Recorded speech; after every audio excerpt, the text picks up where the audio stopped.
Well, months have passed since the end of the 50-day war on Gaza earlier this year. But for families in the territory, the battle to rebuild their lives drags on.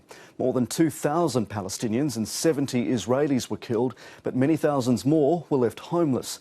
Middle East correspondent Hayden Cooper has returned to Gaza to find the family of a young girl who was killed in an Israeli airstrike. And a warning, this report contains some confronting images.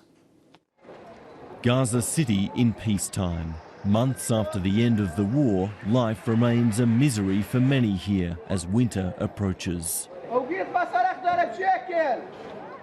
I'm back in Gaza to get to the bottom of one incident, the death of a 7-year-old girl in an Israeli airstrike.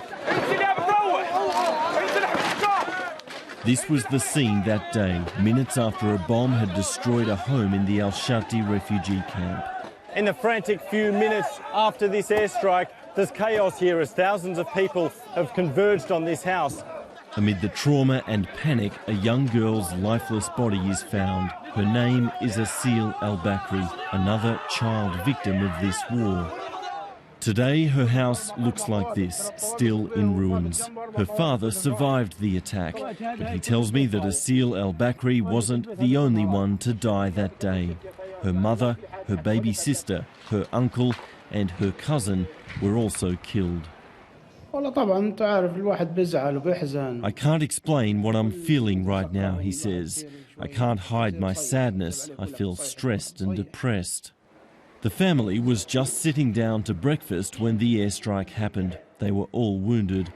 10-year-old Haneen the worst. I can't bend my elbow properly and I had to have a skin transplant onto my face, she says. You can see the burns on my forehead. The girls only have 2 photographs of their sister Asil and none of their mother. Everything was destroyed. When I remember them, I feel very sad, 12-year-old Yasmin says. I get emotional. Anyone would. Mohammed al-Bakri says he doesn't know why their house was hit. He denies any links with militant groups. Like many in Gaza, the al-Bakri family simply can't afford to clean up the rubble and rebuild, so it's left here untouched. They've been moving from place to place ever since. Asil al-Bakri, her baby sister and her mother now lie in this Gaza cemetery. I asked the Israeli Defense Force why it bombed their home.